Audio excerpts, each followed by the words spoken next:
What's up, Westfield? We're here to talk about ways you can integrate technology into your day-to-day to help you be techie as heck.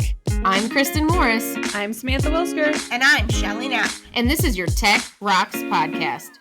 On today's episode, we're going to talk about how to fail better. Fail better? What's that?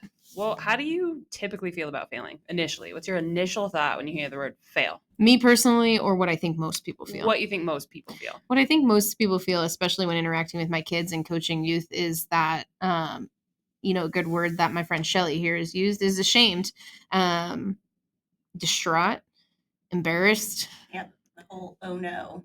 Yeah. Yeah, it just resonates in your whole body. What if we talked about how the power of perspective can change all of that? Because how do you feel, real quick, don't give too much away, about the word fail now? Opportunity. Growth. Learning. Excellent. All right. Well, we ready to do this episode? Yeah. We're ready. Let's do it. All right. Well, so this idea kind of came out of some conversations we were having together, and just thinking about how teachers and students, and for me too as a coach, and the coaching perspective is how we are all framing failure. I think that some people think also it's lost time, right? I spent all this time just to fail at what I was doing. And for me, I actually experienced that yesterday. I created this awesome document for some of the teachers, for kindergarten teachers here. And it took me 3 to 4 hours to make it. I was like, yes, I'm finally done. Had some hiccups. It was in the wrong format. Like it would not present. And I was like, are you kidding me? Oh, man. And when I tried to go back and fix some things, it wasn't an easy fix. I had to redo the 3 hours of work. But what I hear is the way that you probably originally formatted it, you just got some extra practice doing it that way. I sure did. And I had to remind myself, and I don't mind failing. Keep in mind, I really don't mind failing. But 3 hours of my life was a little rough to give up that I wouldn't get back. But I did, along those 3 hours, learn a few tricks. So I tried to be like, well, this is going to go way faster. And the second time I had to do it, it took me an hour and a half, maybe half the time. Because I'd already learned so much that first one, and all I had to do was reformat the size. So it was presentation size and not whatever size I was using. So I try to have to actively tell myself fail better. Mm-hmm. And it is a mind shift game. We had, I was home sick with Fiona the other day, and I had a teacher reach out about a data export she was doing. She's like, I can't see a whole class worth of data. And I looked and I was like, dang, I don't see it either. How is this possible? So we keep going through the steps, the process over and over again. And then we realized it was there the whole time. But both of us, and this is what I loved so much, it was just well, we just got extra practice. I think I started joking about comments like that though. Instead of just being frustrated, I would just be like, well, it looks like I got extra practice. And it sticks now. So I just am always responding that way. And it does. It just changes how you feel about it. And it makes me less frustrated. Well, and I think the words you speak matter. They do. So when you say those out loud, even if you're joking, yep, the words you speak matter. And that actually comes from another popular podcast guy. His name's Jesse. You can look it up, and you can look up his YouTube video on just Jesse. Your words matter. No, he has a last name. I don't know how to pronounce it. Okay. It starts with an S, guys. But if you type Jesse and the words you speak matter, you're going to get an awesome little TED Talk from him. He's a great inspirational speaker. I also think that there's power in failing together. I was working with a teacher, and we could not figure out how to get back something that she accidentally deleted from Canvas. And I knew about the undelete hack, and we tried that and wouldn't come up. And then we started researching together because we were both failing. And when we found that there's actually a page history, did not know that existed, in these little 3 dots off to the side that are very hard to see. And then we celebrated the win together, even though we were failing for a solid 20 minutes together. It was powerful in the moment to look back and we failed together. We had some camaraderie in that space. And it doesn't make you feel as isolated. Well, I like the word celebration at the end. I don't think you have as meaningful celebrations if there was no struggle, there was no failure to begin with. If everything came easy, the celebration isn't even as great, right? Yeah, even we in those high small five, moments. when you're by yourself, you high five yourself. So, tagging in somebody when you're failing, I think could really lead to some more acknowledging of that celebration at the end. So I feel like maybe we need t-shirts that's come fail with me. Yeah. it's like come sail away with me. Sail away, sail away. Yes, I'm not sure what it would be like because you can't come sail away with me. No. Do you remember though? So we work with adults, right? So we have lots of good experiences here, but we also work with students, and we were once students. Can you think back to a time where you actually started to like kind of consciously think about failure and how you thought about it, or just experiencing that in general? How was that for you when you were younger? I think for me, basketball is one of those times for me. I am not the best shot still. And like, even if we got all my basketball friends together, they'd be like, yeah, you couldn't shoot. And the funny thing about it is, again, drawing back to the words you speak matter. And I don't blame anybody for it. I said it, coaches said it, my parents said it, my friends said it, and I acknowledged it. It was a weakness. But when we say things like I can't shoot, that somehow became part of my identity when it came to basketball. Oh yeah, I'm really good at basketball. I'm great on defense. I'm super fast. My handle's decent, but I can't shoot. And then that's just kind of where it left off. And now I was big in soccer, so I didn't have a lot of time to kind of go practice basketball on my own because I was using my downtime to practice more soccer stuff. So I just let it be part of my identity, and I didn't really learn to shoot. Like, you could leave me wide open and then odds of me shooting weren't great. It just wasn't going to happen because I had heard over and over, you're not a very good shot. You need to practice more on your shot. But I didn't have that time, and I didn't make that time for myself. So as an adult, I really try to move past that fear. And there's a saying that kind of always sticks with me, um, is that I really need to learn what to not do. So when someone else's opinion of me is really none of my business. So when I think of all those people who said you aren't a good shot, I was allowing their opinion of me to become my business and to become actually part of my identity, right? That is so powerful. So I love that. I don't know. It was like, a doom scroll one night and the Yeah. little quote popped up. Someone else's opinion of me is none of my business. And I think that really helps with failure because I honestly don't care if I fail too much because, like we've already stated, I learn something every single time. Mm-hmm. But it's that perspective piece, and that's how I'm being perceived by others that can sometimes cloud that up. So when I taught first grade, this was maybe just like a couple years in. But I was doing things not as quiet as I used to. Like I used to just kind of close my door and do my own thing, right? And then I learned the power of collaboration and putting yourself out there and all of that. And I would go home and I would just be a little more anxious. I'd like run through my conversations of the day, like, oh man, did I say that? Did I talk too much? Did I do this? Did I do that? And it was kind of the similar thing of like, they're not thinking about me. Like we tell ourselves that, right? And in some cases they truly are like, your shot's not good, like, or whatever it might be. But it's that interesting shift too of like, man, I'm not thinking about people in my free time. They're not thinking about me. And when I can turn that off, I can kind of realign myself with that more like success-based thinking. What about you, Shelly? Well, I've always been a perfectionist. So while you were in the boat of not really caring what you failed, the others' voices cloud it. My voice was always the clouder. And so everything I put out to do or set out to do was something that I wanted to do successfully. And it was a hard pill to swallow when those successes turned into failures. So it's been a lifelong struggle, really, to find those failures as being opportunities for growth.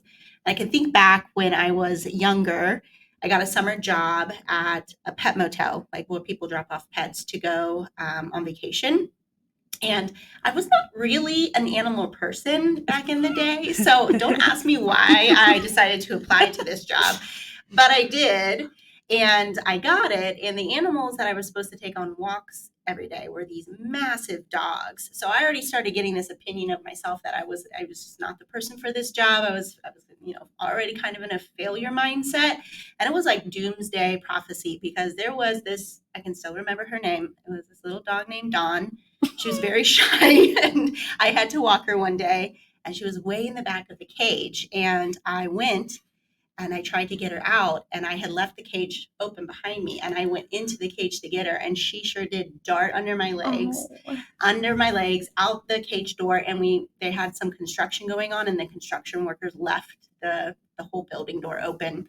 And so somebody's little Dawn ran out that door and into a vast wood. Oh, no. And my heart just sank. Like that was somebody's beloved pet. and it was my fail that brought it.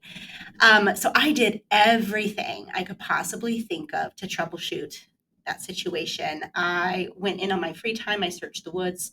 I took pieces of hot dog and laid it along the road and like threw hot dog pieces into the wood to try to get Dawn back. I did flyers, and I can still remember the boss calling and said she had to talk to the parents and she had to let the parents know that the person responsible had to be let go.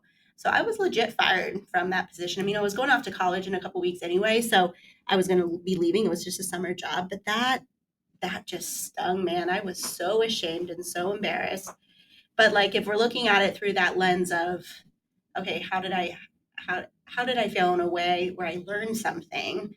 Like I did not give up. Later, I got a call from Vinay. Her name was Vinay, the woman, and she said they found Dawn because somebody saw one of my flyers. Yes. So When? yes, it was after. It was way after the fact. It was like, why is this woman calling me in 2 months when I'm back in college? But she just wanted to let me know. And so it's like, okay, when you're trying to troubleshoot a fail, you're learning something, and then when I encounter difficulties in my job, I just make sure to pay attention to what are all the things I can do, what are all the ways that I can try to figure this out. So it's this whole idea of if at first you don't succeed, you gotta try again. I think that is all part of feeling better. It's just keeping that in mind.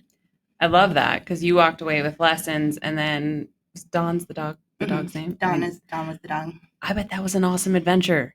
Like Dawn had a great time. You got to be free for a little bit. Like, I mean, She didn't get eaten. No, a lot of good came out of that. Yeah. I love that. I love that so much. So for me, mine was so many things in school. I would hear from I think second grade on that Samantha, they actually said Sam, but has like writing's hard for her. Like writing. Like we need to give her support in writing. And same with test taking. Like, I don't know how many people, I think a lot can relate with like, I'm not a test taker, right? Like, no, I can be. I learned that when I got to college. Same thing with writing. So basically from second grade to senior year of high school, I just thought I was a horrible writer. And then I got to write one paper in high school over the Crucible. Because love that. Yeah. From Abigail's perspective, I love perspective writing so much. Nailed it. Like, because I could connect with what I was writing about. And then when I went to college, you can write about anything you want. So my interest is super high and I was there. And then I learned like, I'm actually a pretty good writer. But nobody like pinpointed the fact that like maybe like the content was part of the issue, or like how like we just weren't getting, there weren't a lot of creative options on like how to deviate from how exactly they were telling me to do it.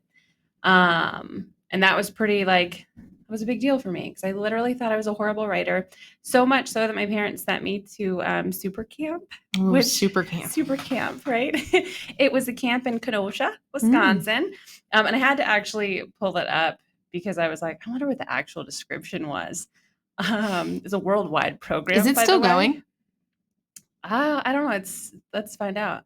It is the #1 academic and life skill camp. Cultivate leadership skills, boost self-motivation, practice social skills, build confidence, and increase grades. And literally, you guys, we'd wake up, we'd play fun games, and then it would be like note-taking 101. And we had these binders, and we'd pull them out, and we'd have to take notes and do all these things.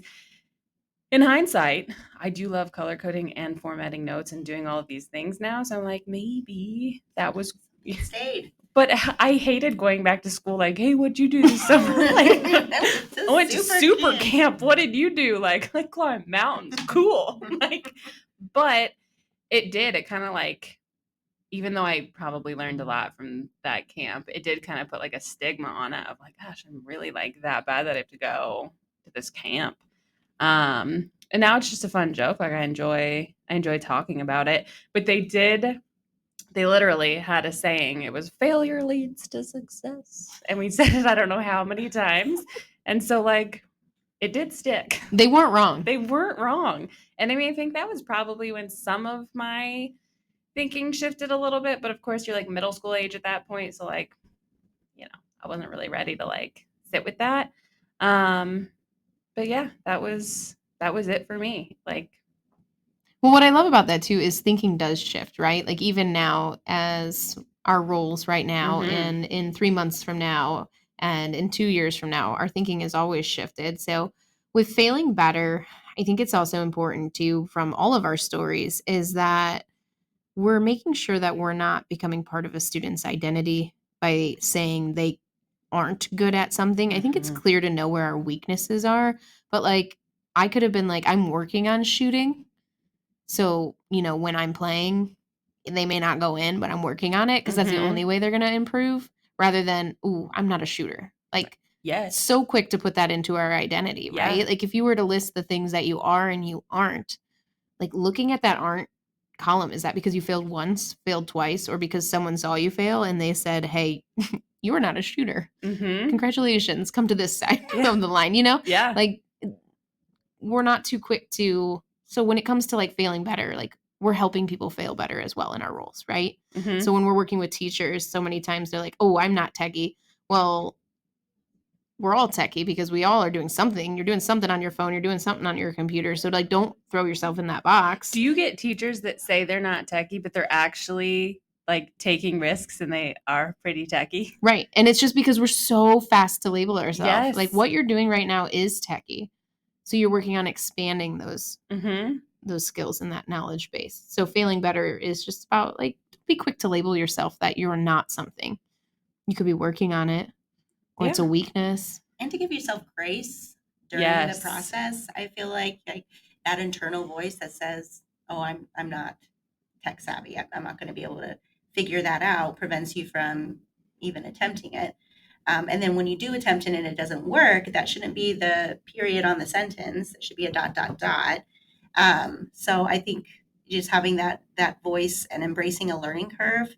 Like last year when I was brand new, it was all new district tech to me. I came from Plainfield. It had completely different technology programs, even a completely different LMS. So I had to constantly tell myself, give yourself grace. This is year one. You're Mhm. still learning.